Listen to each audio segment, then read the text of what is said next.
Hey there, welcome to another Path of Exile guide, this time with a Viper Strike Pathfinder. If you've ever wanted to play a poison build or a build using claws or a melee damage over time build that isn't lacerate, then this is pretty much it. Viper Strike is actually one of the oldest skills in the game, but I was really surprised how few people knew of it when I was playing this build on stream. So I decided it's time to put out a guide for it to share the joy of spreading poison and toxicity. As usual, I'm rating the build on 5 different categories: defense, mapping and clearing speed, bossing and single target damage, cost and viability as a league starter.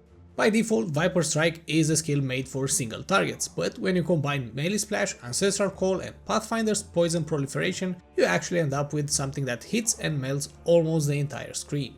Clearing feels absolutely fantastic, and if the first hit doesn't kill everything, the poison stacks will clean up shortly after. This is especially true when fighting in any sort of tight space like maps that have smaller rooms and corridors, or league mechanics like Ritual, Delve or Ultimatum. The build also absolutely thrives in maps with very high density due to how the Pathfinder's Poison Proliferation works. The more mobs are clumped together, the more and faster damage you end up dealing. When it comes to defenses, while there's nothing spectacular going on here, you'll likely be surprised at the type of fights you can plow through. For example, it survives Ultimatum encounters much better than the very tanky Val Groundslam build. I had zero issues clearing all of them, including the nasty ones like standing in the stone circles. The survivability is a combination of very high dodge chance through an almost permanent elusive buff, good evasion, immunity to all elemental ailments such as shock or ignites, mobility, permanent flask uptime, phasing, fortify buff, and a metric ton of life leech and life gained on hit. As long as you keep hitting targets and use your superior mobility to avoid telegraphed big hits, you'll be a-okay. As with any other damage over time builds out there, boss fighting is not exactly a strong suit, as you need to stack up poisons to ramp up your damage. You'll notice that at the beginning of a boss fight, your DPS will seem low, but then it just drastically accelerates as you keep hitting them. So the more familiar you are with each boss fight and its phases, the better your DPS will be, as you can choose the correct moments to pile up more poison stacks. On the flip side, this also means you'll continue dealing damage in combat phases that require you to move around. While most builds will have zero effective DPS when they can't hit the boss, your poison stacks will keep on ticking. On top of that, poison ignores energy shield and always deals its damage straight to the health bar, so the bosses have a big chunk of their effective HP already gone. Now, where the build truly shines is the absolutely insane performance you get for such a low currency investment. Everything you see in this video is done with 2 very common unique claws that cost just a few Chaos Orbs, usually 1C each. While prices can definitely vary, the rest of the gear did not amount to more than 10x when I put this together, and most of that was a 6-link and cluster jewels. I did however include a non-cluster jewels version, which is much cheaper and great for early in the league, when cluster jewels are usually more expensive. And speaking of league starting, this is an absolutely godlike starter build. You get Viper Strike at level 1, and as soon as you get Ancestral Call and Melee Splash, you'll blaze through the campaign and the first Atlas tiers. As with many other chaos skills, most of your damage comes from gem levels and passives rather than gear, so self-found items are more than enough. The build also works great in SSF, which is more or less how the first days of a new league feel anyway. Now, as always, if you have any questions about the build or even PoE in general, drop by my stream on Twitch at twitch.tv/navandis, the link is in the video description and pinned comment. As usual, the guide is divided into 7 main sections: build overview, passive tree and leveling, ascendancy, pantheon, gems and links, gear, flasks and jewels, and finally pros and cons. That being said, let's start with a build overview. By default, Viper Strike hits a single target and applies a poison stack on that enemy with each weapon. However, by pairing it with Melee Splash and Ancestral Call, we essentially transform it into an area of effect ability. This is further enhanced by the Pathfinder Ascendancy passive, Master Toxicist, which will spread poisons on nearby targets when a poisoned enemy dies. Now, before going any further, it's time for a quick crash course on poison in Path of Exile. So poison is an ailment that deals chaos damage over time. Hits dealing physical or chaos damage are capable of inflicting poison as long as you have some source of chance to poison with that attack. Viper Strike has an innate 60% chance to poison on hit from the gem itself, and we bring that to 100% through a few passives on the tree. Now, theoretically, there is no cap to how many poisons you can stack on each enemy, but like any other debuff, poison has a limited duration as well. The default is 2 seconds, however, poisons caused by Viper Strike have a base duration of 4 seconds. This is further increased by various passives and items, and for this build you end up with each stack lasting about 9 seconds. So, since each attack applies a poison stack, technically the max number of poisons you can have on a target is based on the final poison duration multiplied by your attack speed. However, for Viper Strike we actually double that when dual wielding because it attacks separately but simultaneously with both weapons. Every time you hit an enemy you apply 2 poison stacks instead of 1. The damage each poison stack deals is calculated from the combined base physical and chaos damage, and when I say base damage I'm referring to the flat physical and chaos damage provided by your weapons and other gear pieces such as rings or amulet. This damage is then amplified by various sources of increased chaos damage, damage over time multiplier, increased damage with poison, but also attack speed, which impacts the number of poisons you can apply each second. In addition, we also apply a debuff called Wither through various means which drastically increases the chaos damage affected enemies take, but I'll go over these a bit later in the gem section. On the defense front, this will be your typical avoidance character. Lots of dodge and evasion, almost permanent elusive and phasing, great mobility and elemental ailments immunity. Pair that with almost permanent flasks uptime, even in boss fights thanks to the Pathfinder ascendancy, and we end up with a pretty resilient character. Still, as is the case with pretty much any avoidance build in Path of Exile, you will die every now and then, and that's totally fine. You're a farming beast that can quickly make up lost XP. The playstyle is pretty simple. Against trash mobs it should be enough to attack once or twice and everything will melt in a glorious cloud of poison. Tougher targets that might initially survive will receive extra stacks of poison for each nearby enemy that died, and so they will also die shortly after. At times it will be enough to simply walk past enemies with your Plague Bearer activated and watch as they disappear. Against bosses, you should do your best to place the Wither totems in a spot where they have a higher chance to survive for longer. The more uptime the totems get, the more damage you'll deal. And since this is a damage over time build, don't be afraid to disengage the boss and play it safe as your poisons keep ticking and drain their HP. Sneak in a few attacks and pile up poison stacks when it's safe to do so. Rinse and repeat. I'll go over all the gem setups and their purpose a bit later in the guide, but for now let's talk about the passive tree and leveling. You start off as a ranger and you get Viper Strike from the very first quest you complete, so it makes sense to use it right away. And not just because it's your main skill, but Viper Strike is actually also one of the best melee leveling attacks in the game. By level 8 you can add both Ancestral Call and Melee Splash supports, transforming it into a true AoE skill. Against early bosses you can swap them with Ruthless and Maim, as well as boost your damage with Ancestral Protector Totem. However, you'll find various leveling setups in the PoB guide under the skills tab. Finally, before you get Mana Leech from the Soul Raker passive, you shouldn't activate all your auras and use an Enduring Mana Flask if you don't have Praxis Rings to reduce the mana cost for Viper Strike. As for the passive tree itself, you can choose between 4 different variants: dual wielding or one-handed plus shield, both with cluster and no cluster jewels option.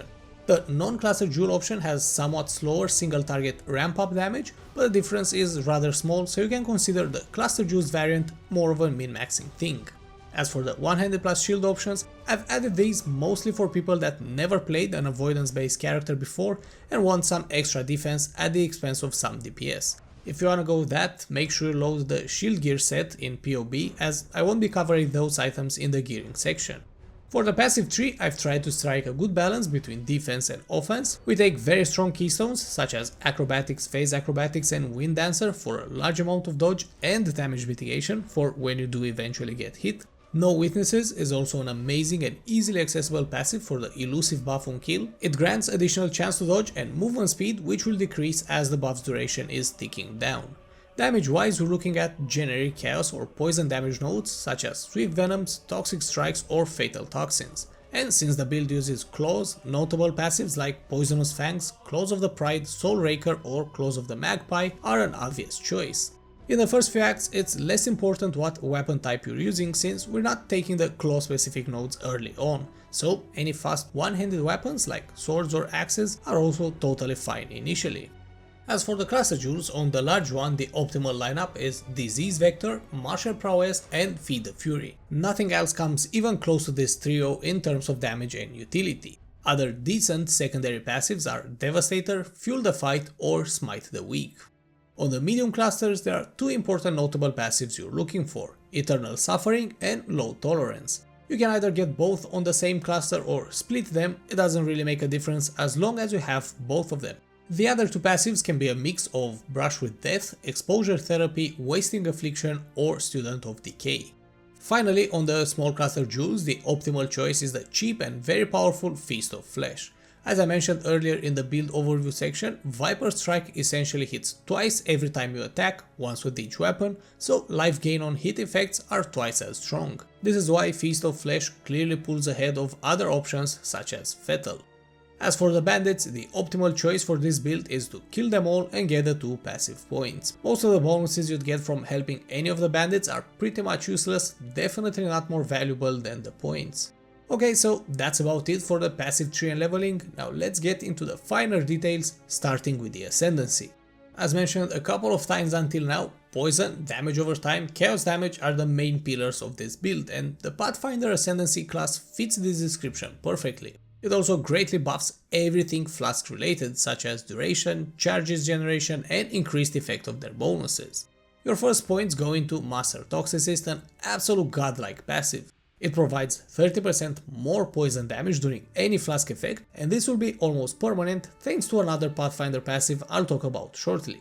Then there's a very interesting line saying, when you kill a poisoned enemy during any Flask effect, nearby enemies are poisoned. What this means in practice is whenever an enemy dies, the strongest poison stack it had on it will be applied to all other nearby enemies. So let's assume you're fighting a pack of 10 monsters and each has a single poison stack. You kill one of them and the remaining 9 will now have 2 poison stacks each. Another mob dies and the remaining 8 will now have 3 poison stacks, ramping up the damage they take. Where this mechanic truly shines is any fight where there's a bunch of trash mobs and a few rares or a boss. The trash will die very quickly, but they will pass on their poisons to the rares or the boss, which will now rapidly melt, having 20 or 30 stacks ticking on them. After completing Crew Labyrinth, follow up with Nature's Reprisal, a pretty simple passive. You convert the remaining 40% physical damage into chaos, plus a 15% more chaos damage bonus. Third in line is Nature's Boon, an amazing quality of life and utility passive, which translates into effective DPS as well. First, it significantly reduces elemental damage taken, and this bonus is actually much stronger than it appears as it stacks multiplicatively with resistances. On top of that, your flasks will naturally recharge 3 charges every 3 seconds and have 20% chance to not consume any charges on use. This is an incredible advantage during boss fights, especially against those without any adds, such as Cirrus. While with most builds you need to carefully save up your flask charges for specific fight phases, a Pathfinder can have almost permanent flasks uptime for the entire fight. Finally, with your last Ascendancy points you have 2 options, Nature's Adrenaline or Master Alchemist. First one is a damage oriented one with good bonuses to attack and movement speed. The second provides immunity for elemental ailments, and this is a hugely powerful defensive layer and quality of life bonus. In endgame, pretty much everything throws some form of elemental ailment at you, ignite, chill and freeze, shock, etc. These can very quickly kill you if you don't have ways to get rid of them fast. For most players, I would recommend Master Alchemist as the build has more than enough damage but can always use some more survivability. With the Ascendancy out of the way, we can take a quick look at the Pantheon choices. Generally speaking, Pantheon choices are situational and there isn't a best pair that will outperform all others in any scenario. However, there are certain options that complement specific builds quite well in a wide range of situations. For this particular case, here are my recommendations. For the Major God Soul of Lunaris, it provides great defensive bonuses against physical damage, and that is still one of the few remaining weaknesses for the build. A bit of extra dodge and evasion will also help reduce the overall incoming damage. Against bosses, you can swap for Soul of Solaris, whose defensive bonuses are tailored for fights with a single target where you get hit more rarely but harder. As for the Minor God, Soul of Shakari is a good option if you haven't invested much in your chaos resistance. While it no longer provides poison immunity, it does help reduce its duration and overall damage quite a bit. Having covered the Pantheon choices, we can now focus on one of the most important aspects of any build, gems and links. Before I begin, I just need to remind you there are awakened versions for a few of the gems used in this build. Awakened gems are a stronger variant of their base, but at the same time more expensive. Needless to say, if you can afford them or get a lucky drop, just replace the base gem with the awakened version. With that out of the way, as usual I'll start off with the main skill, Viper Strike and its supports. As most other chaos damage abilities in the game, Viper Strike also gains quite a bit of additional DPS with extra gem levels. While not a huge deal, getting a level 21 gem through corruption will translate into a solid damage boost. You can level up several Viper Strike gems in your secondary weapon set and corrupt them using a Val Orb when they reach level 20. While it is random, one of the possible corruption outcomes is +1 level. In order of their importance, the support gems are Melee Splash, Ancestral Call, Deadly Ailments, Vile Toxins and Swift Affliction. Otherwise put, if you only have a 5-link body armor, then drop Swift Affliction until you get a 6-link. Melee Splash and Ancestral Call are used to transform Viper Strike from a single target skill into a large area of effect one, and while they won't increase your damage, they're absolutely mandatory while mapping. The other support gems simply increase your chaos, poison or ailment damage, not much else to be said here. Now against tough bosses, you should replace the Melee Splash plus Ancestral Call pair with Melee Physical Damage and Multi-Strike. These will almost double your single target damage, so it's absolutely well worth the effort of swapping two gems. Next we have an aura setup made out of Malevolence, Herald of Agony, Precision and Enlighten support. Malevolence increases your damage over time, as well as your skill effect duration, great for effects such as Wither, Fortify or Elusive. Herald of Agony buffs your poison damage and makes it worth using a Circle of Nostalgia unique ring. Precision is there to cap your chance to hit, and if you're already at 100% then you can keep this aura at a lower level. Unlike most auras, Precision reserves a flat amount of mana and level 10 or 15 might just be enough. I found that having about 120 to 150 unreserved mana is sufficient for this build even without using a mana flask thanks to all the leech we have. This is also why we're using an Enlighten support gem of at least level 2 but ideally level 3 or 4 as it reduces the mana reservation cost for linked auras. It then allows you to level up Precision a bit more or simply have a larger unreserved mana pool.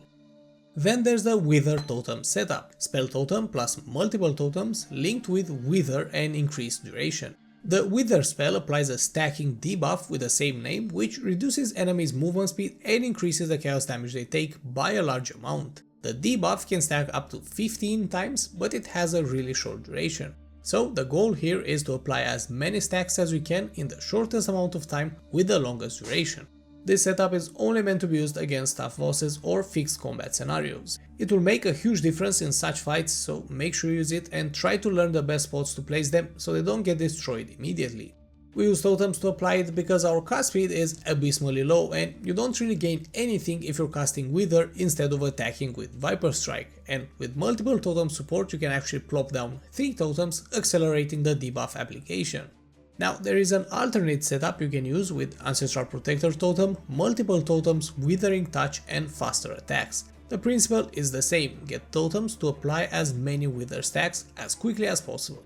While this setup will on average maintain 10 Wither stacks, the Ancestral Protector Totems will also massively increase your attack speed. All in all, it's very hard to say which option is better. The spell totems have longer range and the Wither spell is an AoE one, but the gem does require extra intelligence which might not be easy to get. The Ancestral Protector Totems attack in melee range, so in fights where the boss likes to move around a lot, they might not get to apply too many Wither stacks.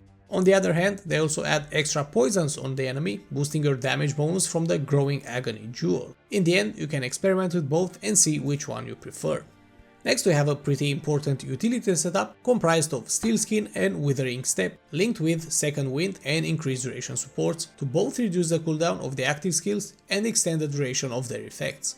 Steel Skin creates a damage absorption shield that lasts for a couple of seconds, and the way I use this is to bind it to my left mouse button instead of the default move action. As I keep the button pressed, it will move my character as usual, but also cast Steel Skin on cooldown without interrupting my movement.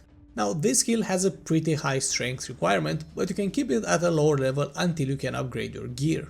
Withering Step is an instant cast ability that has 3 different components. It provides phasing, allowing you to pass through enemies, Elusive, boosting your movement speed and dodge chance, and most importantly, it applies 6 Wither stacks on nearby enemies. The phasing and elusive buffs are removed when using any other skill, but the Wither stacks remain, and those are a massive DPS boost. Make sure you spam this ability on cooldown, especially against bosses where you might not get the chance to place down your totems. Then there's the mobility setup, Whirling Blades plus Fortify and faster attacks. Since Withering Step shares a cooldown with other blink skills, you can't use the usual dash ability. However, Whirling Blades actually hits enemies, and that allows us to get a Fortify buff without sacrificing a gem in our main setup. Do your best to use it even in combat every few seconds to hit enemies and refresh your Fortify buff. And finally, we have one last important gem along with a couple of leftovers. Plague Bearer is a toggle skill with two modes, incubating and infecting. While incubating, it gathers part of the poison damage you're expected to deal up to a total of 1 million. When you toggle to infecting mode, it deals that gather damage to all nearby enemies. This is a great way of battling overkill damage, especially from white mobs, and then releasing it against rares or bosses. While at the beginning it might seem a bit underwhelming, as you progress with the build and get more and more poison damage, you'll be able to max out that million damage in 1 or 2 hits. Now there are 2 leftover sockets where you can basically use anything you want. I went with Blood Rage for frenzy charges while mapping and Stone Golem to offset the life degen. Other good options are Val Blight or Val Haste, using only the Val part. With the gems out of the way, it's time to take a look at the recommended gear for this build.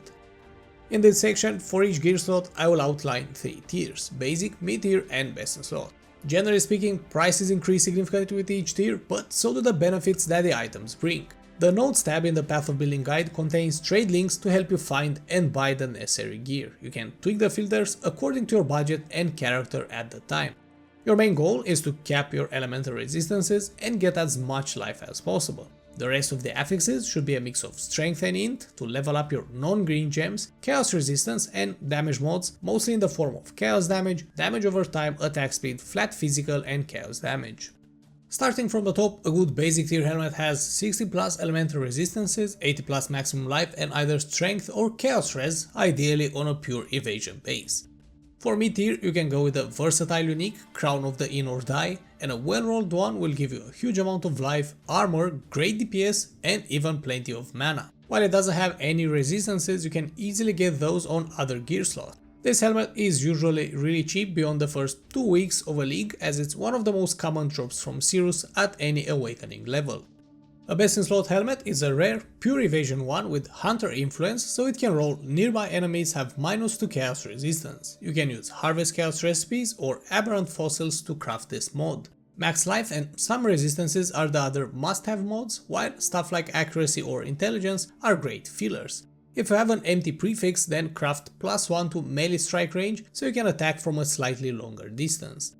As for enchants, the best options are either Plague Bearer buff grants +20% to poison damage over time multiplier while infecting, or Withering Step inflicts 3 additional withered debuffs. Any Viper Strike specific enchants are decent as well, but not even close to these two.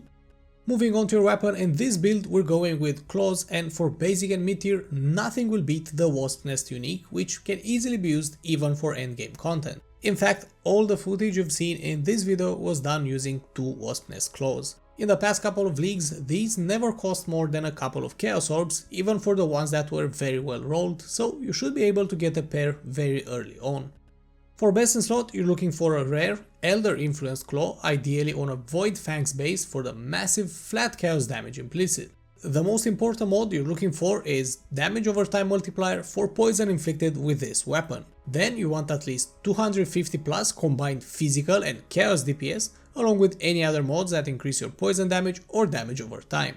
However, such claws won't be very common or cheap, and neither will they be a huge upgrade over a well-rolled Wasp Nest, so you should likely focus on upgrading the rest of your gear first. Up next is the body armor, and this is mostly a defensive slot. At basic tier you need at least 5 links, 70 plus life and 70 plus elemental resistances. Some extra chaos res or strength would also be a great bonus. For mid tier, you're either looking for a rare with pretty much the same affixes but with 6 links and higher numeric values, or one of these 2 uniques, Cherubim's Maleficence or Dareso's Defiance. Both offer a very good balance of offense and defense, while they're also quite underutilized, so they should be relatively cheap even when 6 linked.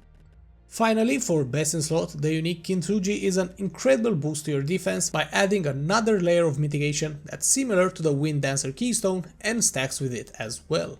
With it, if you haven't been hit in the last 4 seconds, the first hit that does connect will deal significantly less damage, basically protecting you from many one-shots. Afterwards, the bonus switches to a massive increase to your evasion, lowering the chance you'll get hit again in the upcoming 4 seconds. Moving on to gloves, a pair of the Embalmer offer amazing value for how cheap they usually are. Life, chaos resistance and a solid amount of flat chaos damage as well as poison duration, you really can't go wrong with these. For mid-tier and best in slot, upgrade to rare gloves with Elder or Hunter influence and look for chaos damage over time multiplier along with at least 70 maximum life and ideally some flat physical damage, attack speed or damage over time implicit from the apothecary base. If you have an empty prefix, you can craft percentage increased damage while leeching, increased damage during any flask effect, flat chaos damage, or even +1 to melee strike range. Any additional resistances, accuracy, strength or intelligence are perfect secondary modes on this slot. Boots are mainly a defensive slot where your goal is to stack up as much resistance and attributes as possible. Basic and mid-tier ones should have at least 25% movement speed, 70 plus life and resistances, along with some strength or int if you haven't gotten enough for your off-color gems yet. And as best in slot, you're looking for more or less the same mods, but with the addition of the Hunter mod, poisons you inflict deal damage faster or chance to dodge spells. Up next is your best slot, and for basic and mid-tier it should have about 80 plus life, 70 plus elemental resistances and some strength if you still need some for your red gems. Chaos resistance, a few hundred armor or flask related affixes are great secondary mods on this gear slot. For best in slot, replace the base with a Stygian Vice for the extra jewel socket. Also, if your elemental resistances are already capped, then look for some chaos resistance instead, and mods such as flask supply to you have increased effect or increased flask charges gained. If you can afford it, then Hunter influence belts can also roll increased chaos damage, but don't expect such a belt to be cheap if you want any other good mods on it. The amulet is a versatile slot in this build and it should be used to squeeze out as much damage as possible while having just enough resistances to be capped. On basic and mid-tier amulets, look for a good amount of life, elemental resistances, along with some flat physical damage and maybe some accuracy. You ideally want an agate or onyx base so you can squeeze out some extra int and strength from the implicit. You'll need quite a bit of both and this is a good place to get these attributes. For best in slot, you should look for a Hunter or Elder influence based so you can get the extremely powerful mod Chaos Damage Over Time Multiplier. Other good affixes here are attack speed or gain percentage of non-chaos damage as extra chaos damage. If you have an empty prefix, then use your hideout crafting bench to add flat chaos damage, or non-channeling skills have minus mana cost, making it much easier to spam Viper Strike. Amulets can also be anointed using oils dropped from Blight encounters to add a notable passive to them without changing the item in any other way. For this particular build, the best DPS option is Dirty Techniques, buffing pretty much everything related to poison, damage, duration and speed. Defense-wise, increasing your somewhat small HP pool is the way to go for some additional protection against one-shots, so Constitution is hands down the absolute best option you have. A cheaper but still decent alternative is Purity of Flesh, which also comes with a bit extra chaos resistance. With rings is the same story as with the amulet, squeeze out as much DPS as possible while using just enough affixes for capping your resistances. On basic ones, look for 40 plus maximum life, elemental and chaos resistance, flat physical damage along with some strength or int. If you have an open prefix, then craft the mod non-channeling skills have minus total mana cost, or some flat chaos damage. For mid-tier, upgrade to a Steel Ring or Iolite base for the excellent implicits, providing flat physical damage and increased chaos damage respectively. Alternatively, you can go with an Elder or Hunter influence base and at least plus 10 life gained for each enemy hit by your attacks. This is an insanely strong defensive mod, especially when mapping, since you are hitting very fast and a large number of targets with every attack. As long as you are hitting something and you don't get one shot, that mod will keep you alive when fighting multiple enemies.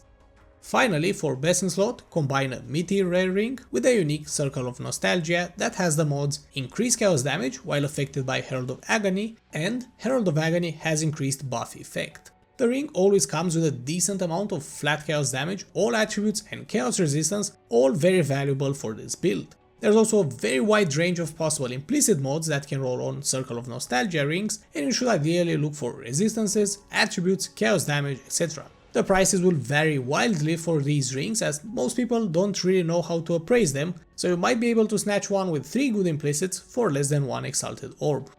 Up next are jewels, but you won't have too many sockets to fill, 2 in the passive tree and maybe 1 in your belt if you went with a Stygian Vice. First is the very powerful and dirt cheap Growing Agony, which increases your Viper Strike damage for each poison stack on your target. You'll also get the Unholy Might buff for a massive chaos damage increase. This jewel is also a perfect base for getting the corrupted implicit, corrupted blood cannot be inflicted on you. On regular jewels, you're looking for maximum or flat life, flat physical or chaos damage, damage over time, damage with ailments, etc. These affixes can come in a variety of formats, and while I can't list them all here, you can find trade links in the notes tab of the Path of Building guide. Then there's the usual suspect best in slot Watcher's Eye with one of the following mods. Damage ailments you inflict deal damage faster while affected by malevolence, or damage over time multiplier while affected by malevolence. If you can afford it, pair one of those malevolence mods with ones related to the precision aura for a solid amount of extra DPS. Moving on to flasks, these are an absolutely crucial component of this build, especially when you consider that every single bonus from your ascendancy is somewhat related to flasks. The good news is your flasks will be much more potent, last longer and recharge on their own over time, so it's a lot easier to manage them than with other builds. So first you need a Seething or Panicked Divine Life Flask of Stonechew. Instant healing is a real lifesaver and bleeding removal is absolutely mandatory while mapping. Second is a Witchfire Brew, which increases your damage over time and creates an aura that applies the Despair Curse on all enemies, greatly increasing your poison damage. On top of that, it boosts your evasion and creates a smoke cloud which blinds enemies. Third one is a Chemist Quicksilver Flask of Adrenaline. Movement speed directly affects your efficiency and map clearing potential, as well as allowing you to move out of harmful spots faster. Fourth is a Corralito Signature, which massively increases the duration of your poisons, greatly boosting your effective damage in prolonged fights against bosses. Finally, the last flask is an Experimenter Quartz Flask of Warding for extra dodge and curse immunity. Now, to wrap up the gearing section, here are some excellent leveling uniques which will help you easily progress through the campaign. With the gearing out of the way, it is time to take a final look at the pros and cons of the build so you can understand if it's what you're looking for. Starting off with the pros, an excellent league starter is very cheap to gear up for the first few tiers of mapping, and this will help you generate currency real quick and get a head start. Amazing clear speed, even if it's technically a melee build, you're still very efficient at quickly killing large packs of mobs without any downtime. The build is not really gear dependent, most of your damage and efficiency will come from gem levels rather than very expensive items. Very budget friendly, even the best in slot items are generally cheap as melee poison skills are not exactly meta right now. With a bit of patience you can get some amazing deals on very strong items for this build. Beginner friendly, the build was somewhat complex to put together, but definitely easy to play and master, excellent for new players that want to try a melee character. As for the cons, it is an avoidance based build. While you end up with capped chance to dodge and lots of evasion, there will always be some hits that will pass through. When that happens, they will hurt quite a bit and you will get one shot every now and then. That's just how avoidance works in Path of Exile, not much can be done about it. Poison damage requires some ramp up time. A single poison stack on a boss will deal barely any visible damage, but as you keep piling up more and more poisons, the damage will accelerate. At first it might look like your damage sucks, but keep attacking and you'll see how the enemy's HP melts away. Damage scaling is somewhat limited. Beyond gem levels, there are fewer damage boosting affixes available for chaos than you'd have for elemental or physical damage builds. Learn anything new, Exile? If you did, then you'll probably be happy to hear there are more videos coming up in the near future with more exciting builds to try. Make sure not to miss them by subscribing to the channel so you get notified when that happens. And while you're at it, why not like this video as well or drop a comment down below to let me know your thoughts. Thank you all for watching and see you next time.